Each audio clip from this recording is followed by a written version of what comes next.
This is Bloomberg Businessweek Daily, reporting from the magazine that helps global leaders stay ahead, with insight on the people, companies, and trends shaping today's complex economy, plus global business, finance, and tech news as it happens. Bloomberg Businessweek Daily with Carol Massar and Tim Stenovec, live on Bloomberg Radio, television, YouTube, and Bloomberg Originals.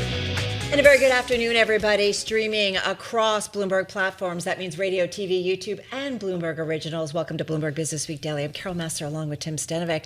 Gotta say, stocks, they are under some pressure, down from kind of hovering near record levels to one tech sector, which we're going to dig into in particular, really weighing on the trade today, Tim. Yeah, that's right. We're going to have more on the trade and markets overall in just a minute, including Walmart reaching $1 trillion market cap for the first time. We're going to talk about that in just a moment. We should note that equities extended their losses as the U.S. Navy shot down an Iranian drone headed toward an aircraft carrier in the Arabian Sea. We got that headline from Reuters just about 90 minutes ago. Yeah, so geopolitics continuing to be front and center. Hey, ahead this hour, the next 60 minutes, we're going to get into the reign of Bob Iger is over at the Magic Kingdom. Plus, get me out. This is a headline on a story on the Bloomberg. It's among our most read. We're going to tell you about the SaaS.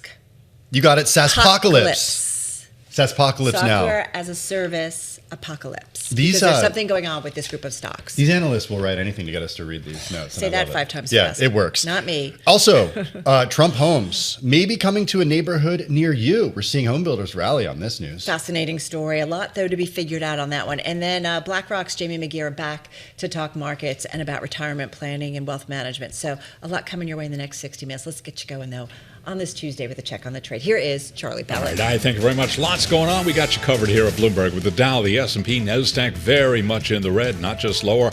Worst level of the day right now on the S&P. Do want to begin with Bitcoin, because right now Bitcoin has dropped to the lowest price since President Trump's election victory. Bitcoin right now is down 6.8%, just above $73,000 on Bitcoin, $73,140 right now on Bitcoin. Stay with Bloomberg for the latest developments as we continue to watch the Bitcoin sell-off. S&P right now down 106, a decline of 1.5%. Dow Industrials lower by 525 on the Dow, a drop there of 1.1%. For the NASDAQ Composite Index, tech's being hit hard. NASDAQ down 2.3%. The NASDAQ 100 Index also down 2.3%. And the Russell 2000 Index now slumping by 1.2%. The VIX just above 19. 10-year yield 4.26%, with the 2-year 3.56%. Spot gold 4,900 the ounce, up 5.1%. Silver up 5.5%. 83.58 on silver right now. West Texas Intermediate crude up 1.4%, 63.04 a barrel. And Bitcoin, that quote does bear repeating, because Bitcoin just dropping below 73,000, 72,964 on Bitcoin, down now by 7%. Briefly, Palantir after earnings surging 5.6%. Advanced Micro Devices after the close of trading down 3.7%. Nvidia lower by 4%. For on-demand news 24 hours a day, subscribe to Bloomberg News Now wherever you get your podcast. I'm Charlie Pellet, and that is a Bloomberg Business Flash. All right, Charlie, thank you so much. Well, get me out. We kidded at the top, but that is what some on Wall Street are saying about the software space due to fears about the destruction to be wrought by artificial intelligence. We see that trade playing out again as shares of legal software firms and also some other names, data services companies, plunging after Anthropic released a new AI automation tool that investors worry could eat into much of their core businesses. The S&P North American Software Index on a 3-week losing streak, 15% drop in January, its biggest monthly decline going back to October 2008. How's that for a superlative? Yeah. Perceived risks to the software industry have been piling up. Let's take a look at the group in reality when it comes to the AI threat. Back with us is Mandeep Singh. He's Bloomberg Intelligence Global Head of Technology Research. He joins us here in the studio. As I've been reading the notes and the reports about this, I think back to the digitization of everything. In the early part of this century. Should we be thinking about AI in the same way, that anything and everything that could be automated will be automated?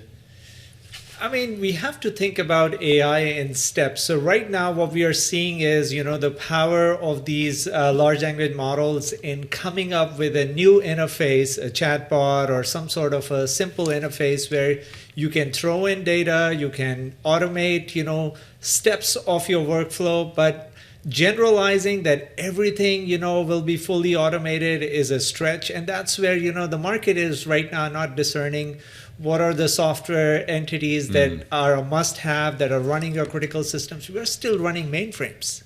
Even with public cloud and the 15-year sort of secular growth we had with cloud, mainframes are still around. So that's where sometimes there can be an overreaction in terms of extrapolating the trends. But look, there's no doubt that things will change as a result of these LLMs. And what Anthropic is showing is the coding agent gives you the ability to, come up with new types of software very quickly. And they are actually releasing new products almost every month, it seems like. So it's interesting. There's a great Bloomberg exclusive on the terminal, and it says, last fall, Apollo Global Management's John Zito, he left an audience of investors stunned. Addressing a gathering in Toronto, he said that the real threat for private capital markets wasn't tariffs, not inflation, not a prolonged period of elevated interest rates. Rather, he said the real risk is software dead. So you're saying that's not the case. No, in fact, if anything, headlines like this are typically a sign of capitulation and they signal the bottom. So I'm in that other camp where things have gone too far. And look, these companies were trading at premium valuation multiples. So when things come down 30-40%, it's still a higher multiple than your S&P and your overall indices. So valuation compression is a function of growth rates coming down. Right. And for software, there's no doubt that you've seen a slowdown in growth rates because IT spend is being allocated to AI right now. So is that a case that it's just being reallocated at the moment and it'll come back? Like, is this cyclical in nature? Like, give us an idea. Like, I'm curious about, is there something to be made, Mandeep, that some of these companies, maybe some of their products won't be needed anymore? There could be displacements, and that's where, these companies used to have a net retention rate of 120, 125%, which means 20% upsell every year. That's not happening. Those, even though gross retention is still 98, 99%, the upsell has come down. So from that perspective, the growth rates have come down. They're not growing 20, 25, 30% anymore. It's more mid-teens. And that is where the valuation compression makes sense. But I'm still not in the camp where, you will completely not RIP, not rest in peace yet for software stocks. No. It's... Well, if we think back to about 15 years ago, Mark Andreessen of Andreessen Horowitz had this famous essay, "Software is Eating the World." And it was seen as really prescient at the time, and especially looking back as very prescient. Is AI eating software now? Well, it certainly is having an impact because you don't need as many seats as you need. So a lot of the business models are seat-based. Well, if you're not upselling, that is a sign that you're not adding as many employees and selling your software on a seat basis. It's more consumption, which is why all the AI infrastructures stocks still are doing very well, because Gen AI compute is all about consumption. This is not a seat-based model. And so from that perspective, there is a shift in business model that is taking place, and all these companies have to adapt. And when I look at their gross margins, they haven't come down. If you're investing for the SaaS companies? For the SaaS companies, if you're investing in generative AI infrastructure, your margins will come down. That, for me, is actually a sign that you're investing enough that it's starting to show up in the margins. It hasn't happened yet. You mentioned with the SaaS companies, the upsell, right? That has made them kind of on a tear. Does that come back eventually after the AI spend and build out and all the money that's being allocated now? Does it come back to these companies? So the upsell is kind of dependent on what are the add-on products these companies layer on over time. Well, those add-on products have to be AI-based. Now you can't, develop old-fashioned products that you had before and hope to sell, because that's not going to happen. So it has to be, that's done. So that's where there is a definitive change in UI that is taking place because of, chatbots and all these interfaces. And so any add-on products that you are developing has to be, in line with the chatbot interface that everyone seems to be piling on. And a really interesting story by Joe Easton and Henry Wren about legal software firms and other data service companies plunging after Anthropic released this new AI automation tool. Investors worry could eat into much of their core business. We saw shares of Wolters Kluwer, London Stock Exchange Group, Thomson Reuters, Experian all take a hit today. Why is this sector in particular potentially hurt by Anthropic's latest move? I mean, look, it happened with coding agents and, all the stocks that were DevOps oriented. They took a hit because Anthropic showed what their coding agents could do. So now it's happening in the field of legal analysis, document analysis, that kind of stuff. And that's the thing. What they are claiming is this software was coded entirely by, their coding agent with minimal intervention from a human. So when you so how does that work? They just tell. Like to create something. You have a prompt. Right? You prompt Claude to do something. You prompt, and it's a pretty long prompt. Yeah. But then the human in the loop is just overseeing what the coding agent is generating, and there's very little code that the human has to add from their side. At least that's what they're saying. We'll have to make sure that is the case. Well, this is why so many people say with AI, right, it's about humans learning to work with it, right, as a tool and asking it the right things to create things. But it's pretty fascinating. Just final thoughts as everybody's kind of like, oh my God, we're trying to figure out this trade. You're saying kind of slow down. It sounds like to me, bottom line, it's more of a valuation story. It is a valuation story. These companies were rich when it comes to their multiples. And so as a sector, and right now investors are selling everything in software. Right. They're not looking for, is this a critical system or a system of record that you can't really replace with an AI system? They're just selling everything in software. And so to me, this is a sign of, just indiscriminate selling. And at some point, we'll have a bottom. All right, this is why we everything have you except back. Palantir. Yeah, exactly. They're doing just fine. Mandeep Singh, thank you so much. Global Head of Technology Research at Bloomberg Intelligence. We do have a headline crossing the U.S. shutdown. We do have it's on track to end as the House approves President Trump's funding deal. So it is over. It did get the votes. The spending package now goes to the president for his signature, with the Department of Homeland Security funded through February 13th, and the rest of the government funding through the September 13th end of the fiscal year. So again, indeed, the vote's been going on. That is a live shot of the House of Representatives in Washington, D.C. So again, the House passing that government funding package to end that partial government shutdown. Much shorter. Yes. Much shorter. Well, than the House vote, one. 217 to 214, it's a more limited funding lapse. That could loom, Carol. So the Department of Homeland Security would only be funded through February 13th. So Correct. The clock is ticking there. The president is negotiating with Democrats over their demands for new restraints on immigration enforcement agents. The rest of the government will be funded through September 30th, as you mentioned, the end of the fiscal year. Conservatives, though, have threatened to use procedural maneuvers to blockade the deal, but relented after Trump demanded that they vote to pass the measure. And we should point out that the spending bill did pass the Senate last week before the shutdown began at 12:01 a.m. Saturday. So short, but nonetheless, this seems to go on to the president. So we'll look for any more news on this and certainly see what the timing is around the president's signature. We'll certainly follow that for you. All right, we talked about tech and we talked about the SaaS stocks. A group of stocks that are definitely on the move. We want to get to another group that is definitely showing some action today, and that is U.S. homebuilders. They are rallying as a group today. If you look at them overall, we are seeing a move to the upside. This is on a Bloomberg exclusive that builders are working on a plan for a massive program to develop Trump homes that would address the U.S. affordability crisis while allowing private capital to deploy many billions of dollars. It sounds like there's the devil's in the details, Tim. There are details to be worked out. With more on what our team exclusively found out, Bloomberg News real estate reporter Pat Clark joins us here in the Bloomberg Businessweek studio. What did you find out? How would this work?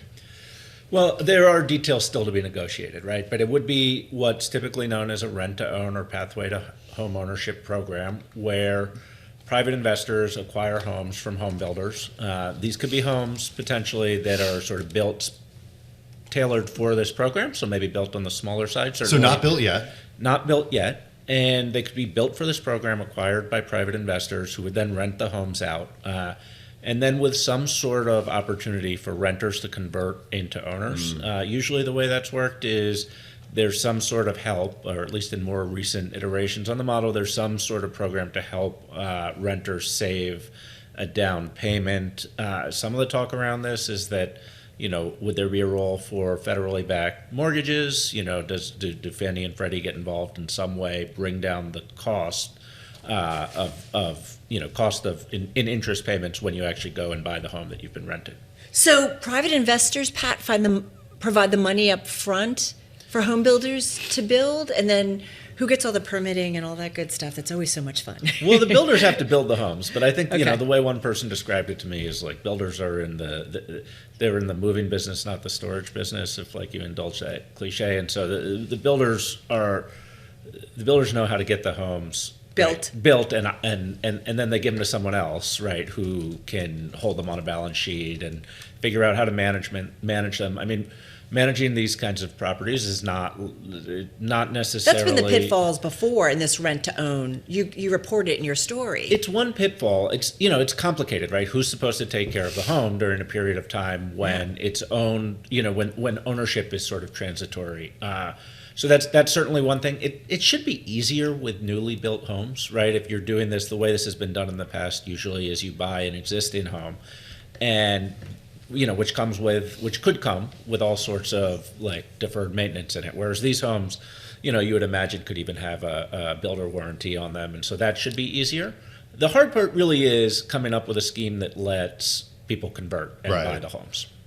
Another challenge, I think, and I'm no real estate expert, but I'm told the three most important things when it comes to real estate are location, location, location. I've heard that before. Where are these homes going to be built? Because it kind of doesn't matter if you create 1 million homes in places where people don't want to live. Sure. I think that seems like the less hard problem to solve to me personally. Well, because that's where, to Carol's point, the permitting comes in, because a lot of the challenges with the affordability crisis is zoning, and the fact that a lot of these places that are highly desirable with expensive home prices, you can't build because of density issues. Yeah, I guess that could be an issue. I mean, there's also, we're talking about lots and lots of newly built single-family homes. These have to go in the suburbs. They have to go where there's land to build them on, and But is that where people want to live? That goes, I guess the argument, Pat, because we've been talking about affordability, you know this better than we do, for decades. And so you have so many people working in these major cities, be it New York, be it LA, and the ability to live close so you're not commuting an hour or 2 hours or 3 hours or whatever the heck it is. It's difficult. So to find that affordable housing that is close to where the jobs are.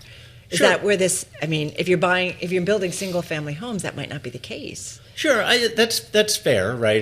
Can you actually find a market for these kinds of properties? Yeah. I mean, it's not as though there are not homes homes are being built in the suburbs, right? Some of them are built, a lot of capital is formed around this idea of built to rent, which is homes that are built for the purpose of renting out, very often in communities, in whole communities. Sometimes people call them horizontal apartment buildings. I think those are renting. I mean, it's possible that, not every project has rented as well as the developer thought it would when they started, because that happens too. And I think anytime you think about building at scale, there's a real estate cycle to contend with. But I think that there are plenty of markets where you could find demand for this kind of product.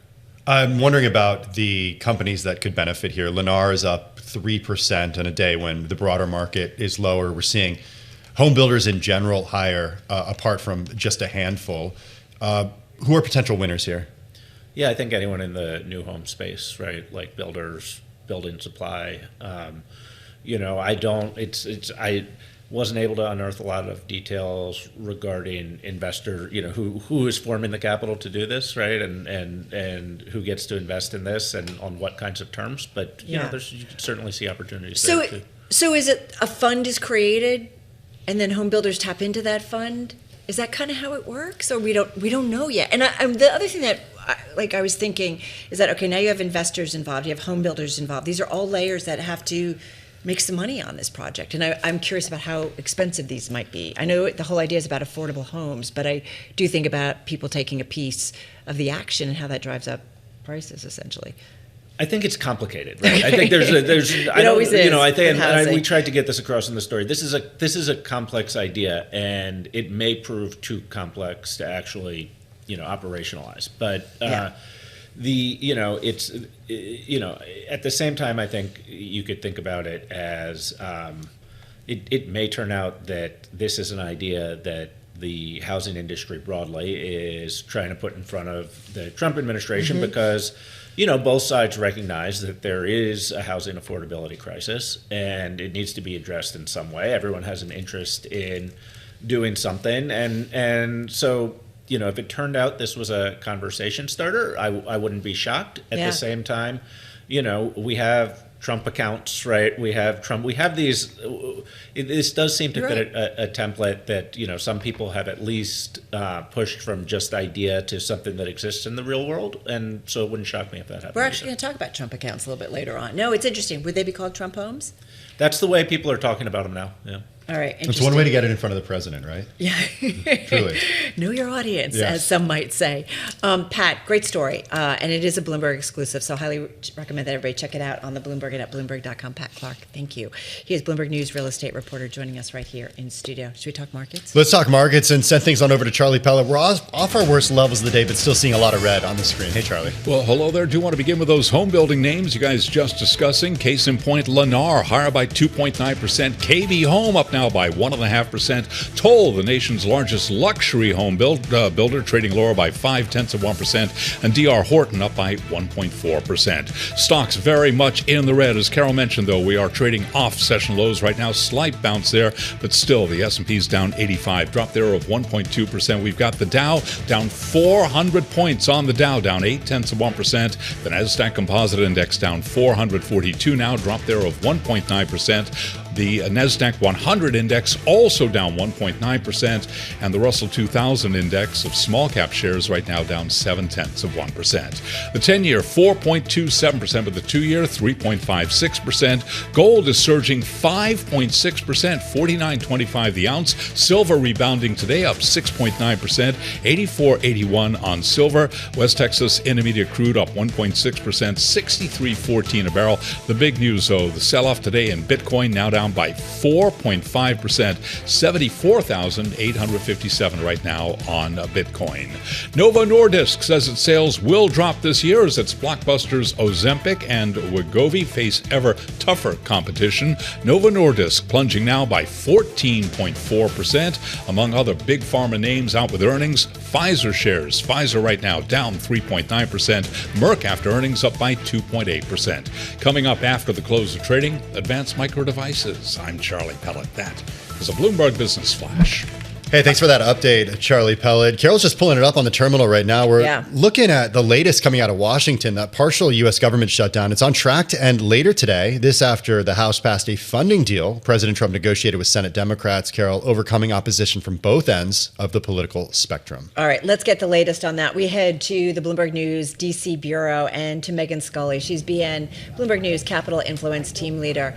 Megan, good to have you here. All right, so walk us through what happened, what actually got done, and what happens from here. So lots of drama on the Hill today. There were 2 votes on this measure. The first one, which was essentially a procedural hurdle, and that was the big one. And there were several ultra-conservatives in the House who wanted to withhold their votes.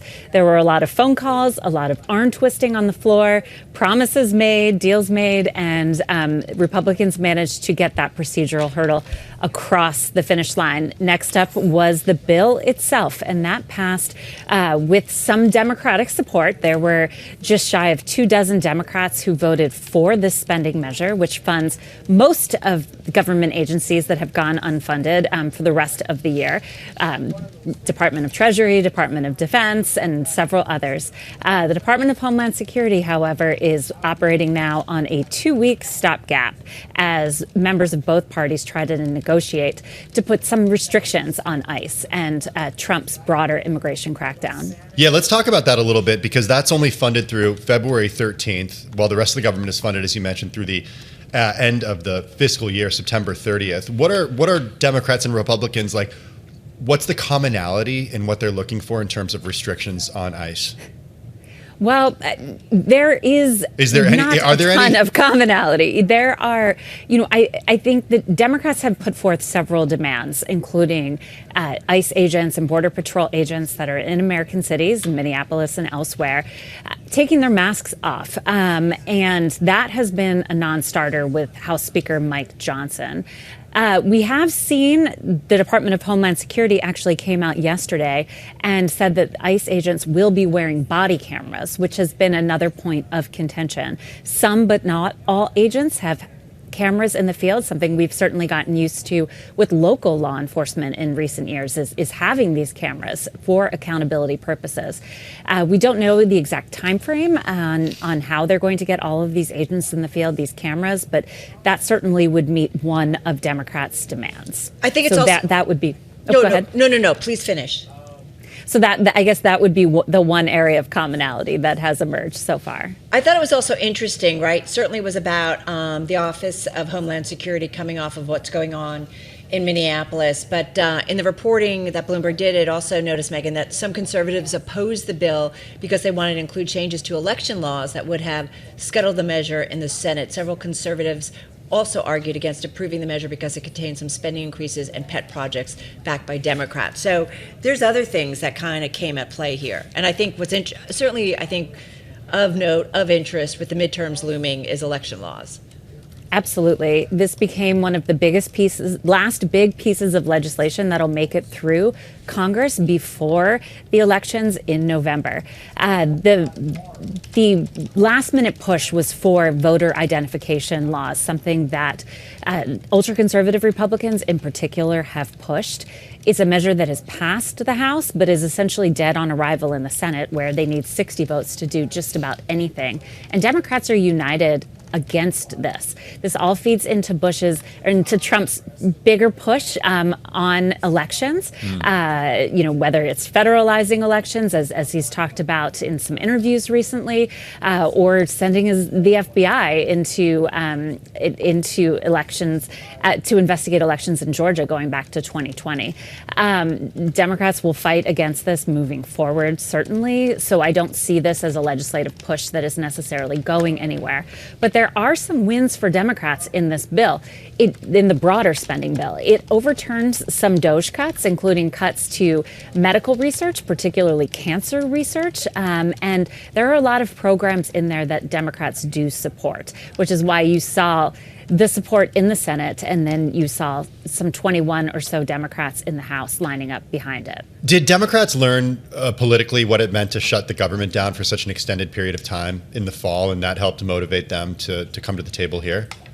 Yeah, the historic 43-day shutdown. Both parties, I think, would say that they won the shutdown.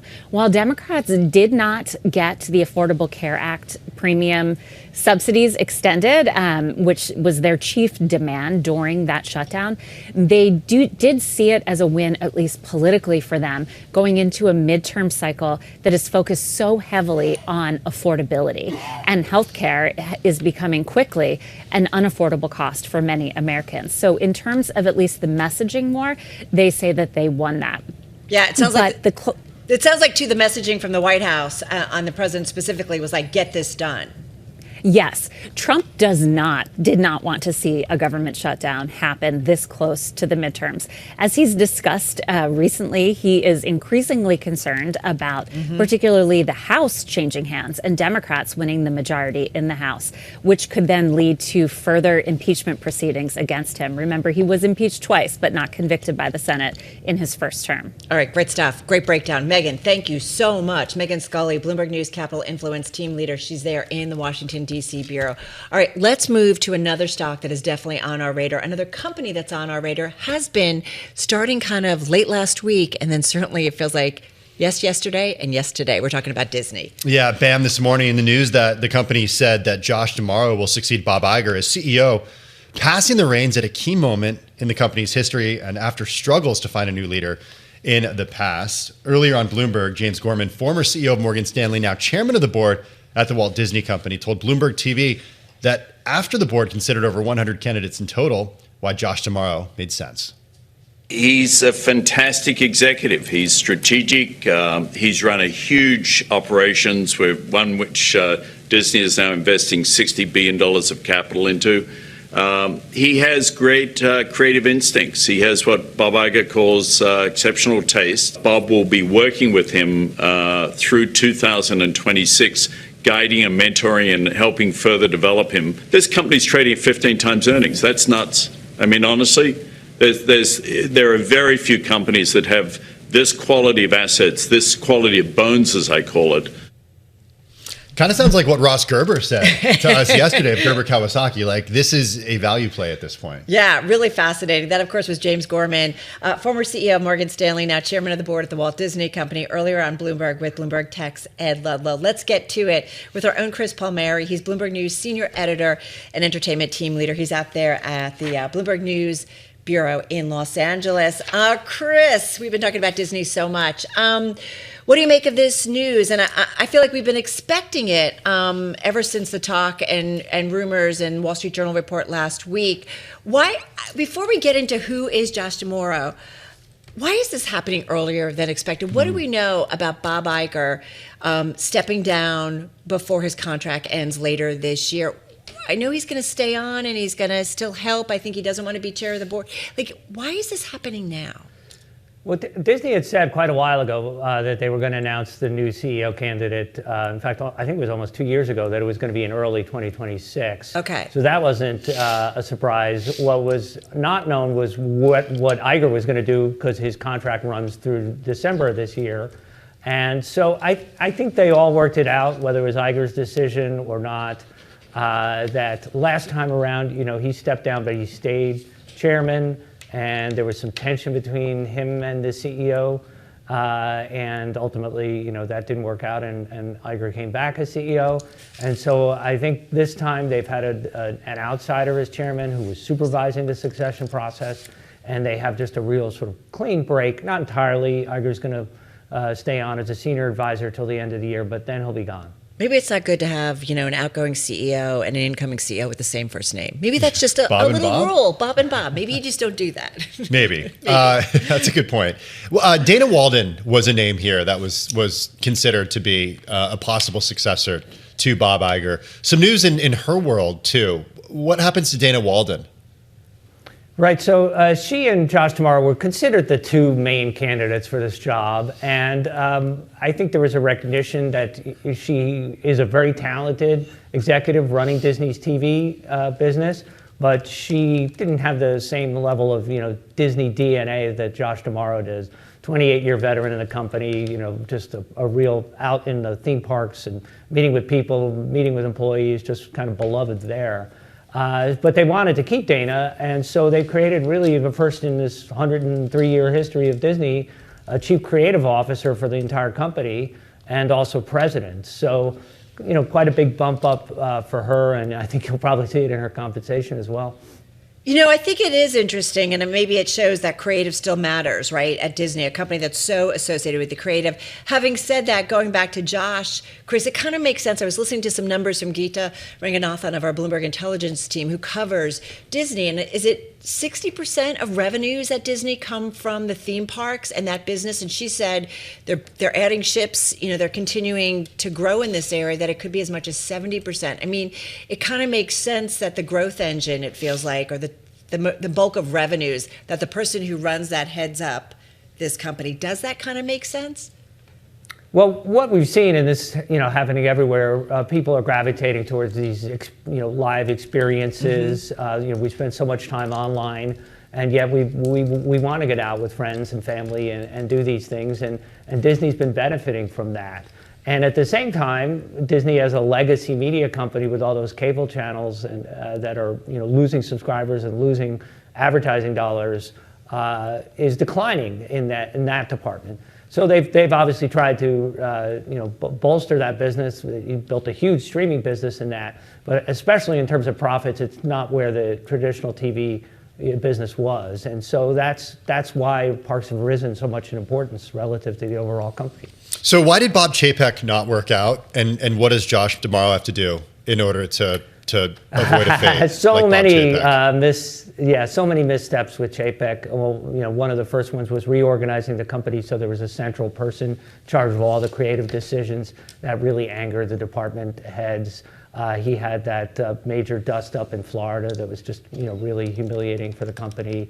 And he applied a strategy in streaming, which was to spend like crazy on programs to try to lure as many subscribers as possible. And when he left, that business was losing $4 billion a year, and that was just not sustainable. But it's doing better.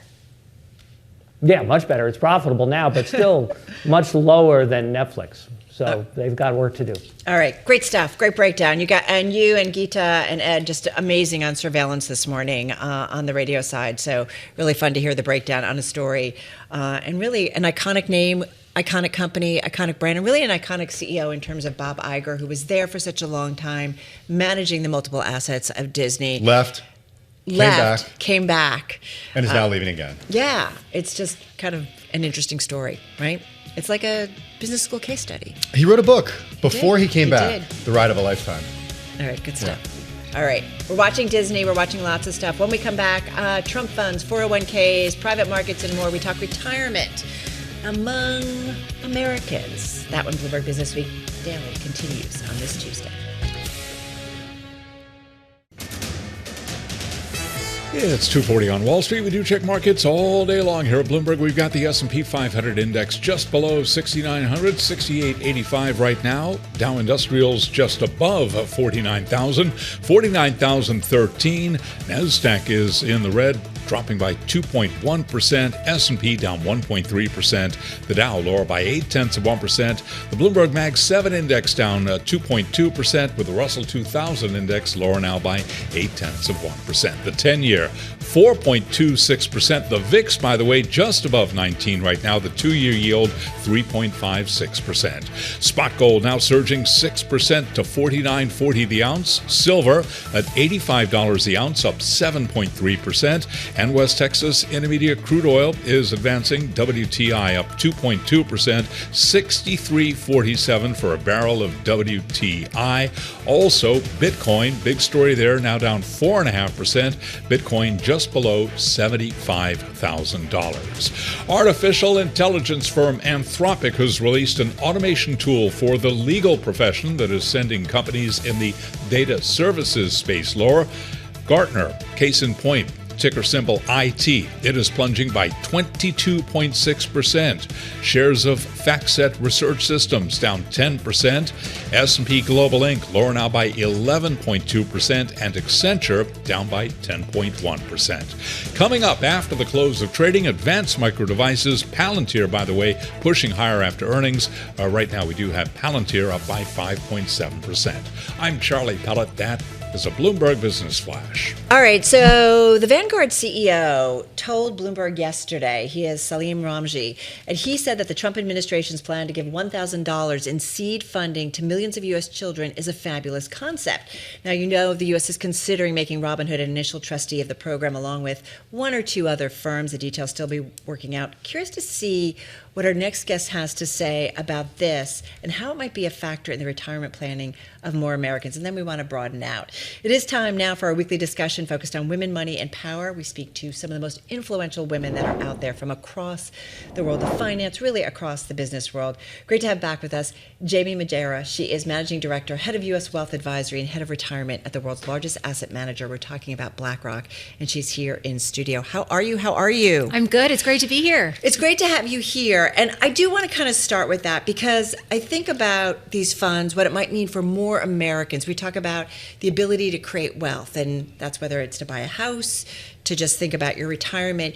What do you think this means in terms of retirement planning for more Americans? Yeah, so look, I think, first of all, taking a step back, retirement, right? It is such an interesting conversation. It is changing so drastically. The ecosystem, everything about it is changing. And when you think about anything we can do as a society to help people save earlier, invest earlier, and fund those longer lives, that is a great thing. And when you think about what these accounts will do for helping people actually put money away towards their retirement, but start at a much younger age, it is about time in the market, right? You just need to have more time. And the idea of helping people start saving earlier is a wonderful thing. So you give this seed amount of money, and then hopefully the people who get that have exposure to the market, and then they start to give more as well. I think the challenge for a lot of people might be they don't necessarily have the money to add to that. So, it's a complicated program, I think, one that won't necessarily, or it's a simple program, but a complicated issue that won't necessarily solve.